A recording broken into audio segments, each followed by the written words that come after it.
Bem-vindo de volta, eu me chamo Bianca Padovani e esse aqui é o canal Bianca Padovani Academic. Nós então havíamos parado na no nosso último bate-papo, né, sobre o início da matéria de fisiologia humana que estou vendo agora então no segundo semestre de enfermagem.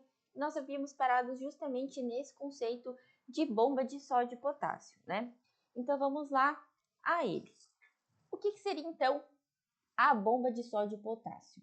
Ela é essencial para controlar o volume celular, né? O que isso significa? Essa perda efetiva e contínua de três íons sódio para fora dá início a uma força osmótica para mover a água para fora. Então, vamos pensar. Se existe uma diferença de íons dentro e fora da célula, a água, uma vez que a gente lembra daquela frase, né? A água gosta de diluir. Ela vai justamente para onde tem maior concentração, para que ela consiga diluir aquela quantidade. E quando nós estamos relacionando a água, estamos falando de força osmótica. Além disso, quando a célula começa a inchar pela entrada de água, a bomba de sódio e potássio ela é automaticamente ativada, movendo para o exterior ainda mais íons que carregam com si água. Então, se a gente pensar no seguinte, né? Se a gente relembrar de alguns conceitos que vimos nas nossas aulas de biologia molecular na instituição, que faz parte então da grade curricular, né? Geralmente no primeiro semestre do curso de enfermagem, cursos da área da saúde, a gente pode lembrar que uma célula ela busca estar constantemente com o mesmo volume celular, certo? Mas pelo fato de sempre haver uma diferença de potencial justamente para gerar ou não, né, através desse estímulo, gerar algum efeito nessa célula, a gente pensa no seguinte: se eu tenho muita concentração dentro da célula, a célula está altamente concentrada de íons, a água ela vai se deslocar para onde? Para dentro da célula, porque a água gosta de diluir. Então, ela vai entrar nessa célula para que ela consiga diluir essa alta quantidade concentrada dentro da célula. A célula vai acabar inchando, até que ela pode até explodir, né? Por um efeito que nós chamamos lá na biologia celular, dizendo que a célula está túrgida. Já se a gente pensar no sentido oposto, se eu tenho muita concentração no meio extracelular, se o meio fora da célula está altamente concentrado de íons, o que nós temos? Para onde que a água vai se deslocar? Ela vai deixar essa célula e vai se deslocar para fora, justamente porque a água gosta de diluir. Nossa, essa frase ela faz total sentido para mim. Eu espero que ajude vocês também, porque para mim faz todo sentido pensar dessa forma. E como a água gosta de diluir e fora está altamente concentrado, ela vai sair do meio intracelular e vai buscar diluir aquela alta concentração que está fora da célula. Dessa forma, a célula ela fica bem ressecada, digamos assim. Ela fica bem murcha, tá? Então, daí, esses conceitos é importante a gente lembrar justamente porque eles estão envolvidos com o que nós chamamos de força osmótica, né? Digamos, então, que a célula está flácida. Uma propriedade especial das proteínas transportadoras é que a mudança conformacional ela não ocorre até que uma molécula de glicose ou de aminoácidos também se ligue à sua proteína transportadora específica. Então isso é extremamente importante, né? Porque a gente sabe que a glicose ela é uma molécula extremamente importante para várias funcionalidades do nosso organismo, inclusive nosso ciclo de Krebs, né? A respiração celular. Então, dentre vários mecanismos importantes, a gente precisa da glicose ou de aminoácidos se ligando na conformação, na conformidade dessas proteínas para que ela consiga mudar o seu formato e daí sim permitir a passagem, né, de íons por ela. Ou melhor dizendo, o canal, né, mudar a conformação deste canal. Ou até mesmo das proteínas transportadoras. O potencial de membrana e ação. Potencial de ação, como que funciona, né? Vamos ver aqui. O potencial de difusão do potássio é quando a membrana da célula neuronal ela é muito mais permeável a íons potássio em comparação à maioria dos outros íons, né? Então, essa é uma informação bastante importante, que lá na frente a gente vai entender como que ocorre esse processo de saída do potássio, entrada do sódio, né, para gerar esse potencial de ação. Mas é importante já entender, então, que o potencial de difusão do potássio, em específico na célula neuronal, ele vai acontecer com certa facilidade, porque a célula, a membrana da célula, ela tem altas quantidades de canais potássio voltagem dependente. Ela tem muito mais canais de potássio do que de sódio, né? Eles tendem, então, a se difundir para fora em virtude da sua alta concentração no interior da célula, e quando isso ocorre, o interior da célula cria um potencial de membrana negativo. Aí a gente pode pensar, por que negativo? Se tanto, né, pensando aqui no potencial de membrana e potencial de ação, a gente sabe que dois importantes íons estão envolvidos, o sódio e o potássio, certo? Mas por que a membrana ela fica negativa? Se tanto o potássio como o sódio, eles são íons, eles são cátions, né? Estão ali na primeira família da tabela periódica, são metais alcalinos. Por que, então, que a membrana ela fica negativa? A gente tem que pensar o seguinte: como a célula neuronal ela é muito mais permeável a íons potássio do que sódio, significa que, por eu ter alta concentração de potássio dentro da célula, qual que é a tendência natural desse potássio? Sair para o meio externo. Então, dessa forma, como eu vou querer igualar esses meios, o potássio vai querer sair dessa célula, do interior para o exterior, tornando esse meio mais negativo. Então, a ideia é essa, tá? Esse potencial é grande o suficiente para impossibilitar qualquer difusão efetiva de potássio, apesar do alto grau, o alto gradiente de concentração. Lembrar que a relação é com o volume e não com a massa da partícula, né? Conforme a gente havia visto ali mais anteriormente. Esse potencial é cerca de menos 94 milivolts em mamíferos. Então, olha só, em repouso, como o meio intracelular ele é mais negativo do que o meio extracelular, no meio intra eu tenho muito mais íons potássio, ele gira em torno de menos 94 milivolts. E como que a gente sabe esse valor, né? É justamente através da utilização daquela equação de Nernst, que nós vimos ali na última videoaula, né? No qual ele calcula a força eletromotriz, ó, que é mais ou menos 81 por Z, enfim. Nós vimos essa equação na última aula, né? Então, através dessa equação que a gente consegue compreender, mensurar quais seriam os valores em milivoltagem, né, para esses potenciais, ok?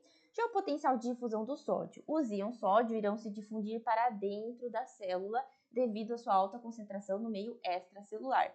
Pensando sempre, né, de forma indutiva, se tem muito sódio fora, a tendência dele é entrar, né, para que ele consiga se distribuir de forma igualitária, pensando assim, né, que produzirá um potencial positivo dentro da célula. Esse potencial é cerca de mais 61 milivolts para as grandes fibras nervosas dos mamíferos. Então, olha só que diferença, né? O potássio ele vai querer entrar dentro da célula e conforme ele entra em alta quantidade, o meio intracelular, recebendo muitos íons positivos, muitos cátions, muitos íons sódio, ele acaba ficando positivo, né? Então, ele vai a mais 61 milivolts. A gente vai ver com bastante detalhe quais são os passos, ou qual é o passo a passo, né, as etapas do potencial de ação para compreender esses valores. Conforme vimos anteriormente, para fins matemáticos, utiliza-se a equação de Nernst, né, conforme eu havia comentado. Agora aqui, potencial de repouso na membrana dos neurônios. Esse potencial ele é estabelecido pelos potenciais de definição, potenciais de difusão, permeabilidade da membrana e bomba de sódio e potássio eletrogênica. Então, o que define o potencial de ação ou de repouso?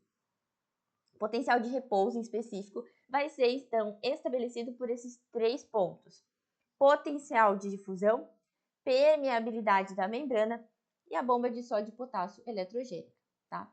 Entende-se que a permeabilidade do potássio na membrana é cerca de 100 vezes maior quando comparada ao sódio, conforme nós vimos, né, ali atrás. Dessa forma, a difusão do potássio contribui muito mais para o potencial da membrana quando comparado ao sódio. qual que é a analogia que eu pensei para compreender melhor essa ideia, né? Por haver muito mais potássio dentro da célula, a sua tendência é sair. E como a membrana ela é muito mais permeável e tem muito mais canais de vazamento de potássio, sai muito mais potássio do que entra sódio. E isso mantém o interior da célula negativa. Por isso a importância da bomba. Então, qual que é a importância da bomba de sódio e potássio? Restabelecer o equilíbrio, né? Porque se eu tenho muito potássio dentro, a tendência dele é querer sair. E como essa membrana neural ela é muito permeável aos íons potássio e ela tem muito mais canais de vazamento de potássio, a tendência dele é sair de forma abrupta. Então, nós precisamos da bomba de sódio e potássio para controlar essa saída do potássio. Devolver o potássio para o interior e deslocar o sódio para o exterior. Ok? Então, essa aqui é a ideia. Esse aqui foi só um gráfico que eu achei bem interessante, né? Que ele traz aqui a relação das condutâncias de sódio e potássio. E eu tirei ali do Guyton e Hall, da 14ª edição. Então, caso vocês queiram dar uma olhadinha, né? Dá um pause no vídeo e analise melhor o gráfico. Mas é só para trazer essa relação de concentração entre os íons, de condutância, né? Melhor dizendo. Potenciais graduados ou potenciais locais. O que seria isso e por que nós temos que compreender para fazer muito mais sentido lá na frente, né? Os potenciais graduados, a gente pode pensar como uma mudança no potencial da membrana, que está localizado em uma área da membrana e ocorre frequentemente em dendritos ou no corpo celular do neurônio, né? Então, em regiões de dendritos e do corpo celular do neurônio, é onde ocorre mais frequentemente o potencial graduado. Lembrando, então, que os dendritos são aquelas estruturas que recebem o estímulo, né, recebem informação, transmitem até o corpo celular do neurônio, onde aquela mensagem, aquela informação ela vai ser analisada, vai ser processada, para depois, então, transmitir essa informação até o axônio, tá? O potencial graduado ele pode ser tanto uma despolarização como uma hiperpolarização. Então, a gente vai ver lá depois nos gráficos que a despolarização ela ocorre no início. Depois que atinge o limiar, ela inicia o período de despolarização, bem como a hiperpolarização é quando a célula ela fica meio intracelular e fica extremamente negativo. Então, nessas duas situações, nessas duas etapas, nós podemos então afirmar que é quando nós temos a ação do potencial graduado. Tá? Se um estímulo causa a abertura dos canais de sódio com portões, a difusão de sódio para dentro da célula resulta em despolarização. Já se o estímulo causar a abertura de canais de potássio com portões, a difusão de potássio para fora da célula resulta em hiperpolarização. Tá? Então, lembrando sempre que a abertura de canais de sódio, ou seja, trazendo sódio para dentro da célula, é um processo que nós chamamos de despolarização. Já o estímulo que causa a abertura de canais de potássio com portão, certo? É o momento que chamamos de hiperpolarização, tá? A somação de potenciais graduados ocorre quando os efeitos produzidos por um potencial graduado são somados aos efeitos produzidos por outro potencial graduado e que pode levar a um potencial de ação. Então, olha só que interessante. Uma analogia que eu pensei quando eu estava estudando e escrevendo, porque eu até comentei no outro vídeo, né? Então, vou comentar aqui também. Todo esse documento eu mesma escrevi, tendo como base o livro do Guyton, a Anatomia e Fisiologia de Seeley e outros livros que eu vou trazendo, né, porque eu tiro print também de algumas fotos desses livros, então eu vou escrevendo conforme eu vou compreendendo. E daí eu pensei em uma analogia bem interessante. Se a gente pensar em uma pedra, né, geralmente a gente fazia essa brincadeirinha quando era criança, jogar pedra no rio. Se a gente joga a pedra no rio, o que acontece? Próximo à pedra que nós jogamos, a força para formar um círculo ao redor da pedra é muito maior. Conforme essa onda ela vai se propagando, ela vai perdendo a sua intensidade. Então, se a gente pensar, o potencial de ação ele também funciona assim.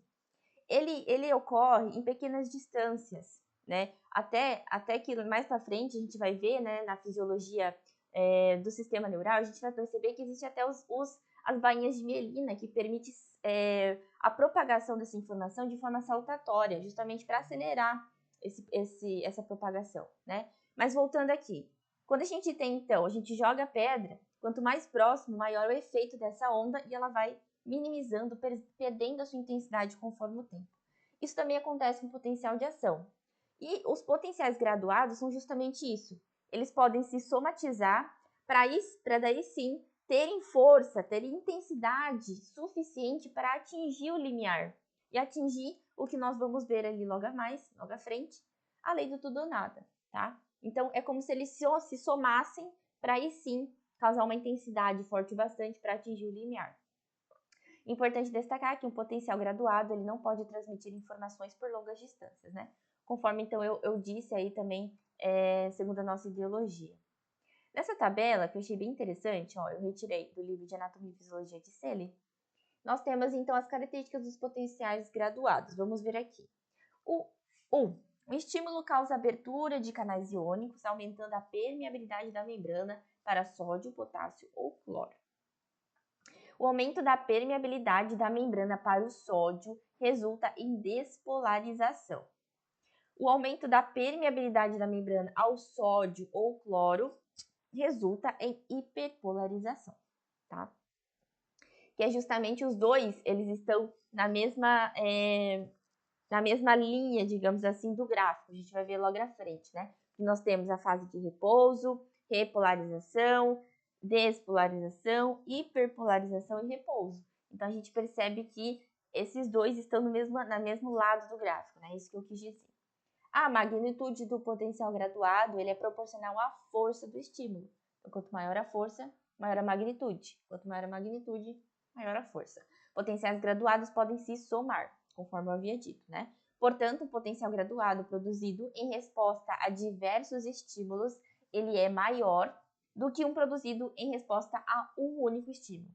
Né? Se a gente pensar, então, se eu jogar mais de uma pedra nesse rio, a força da onda ela vai ser muito maior do que se eu jogar uma pedra bem menorzinha. Então, é isso mais ou menos que ele quis dizer. Se a gente somatizar esses estímulos, ele vai ser muito mais forte do que um estímulo isolado, mais fraco.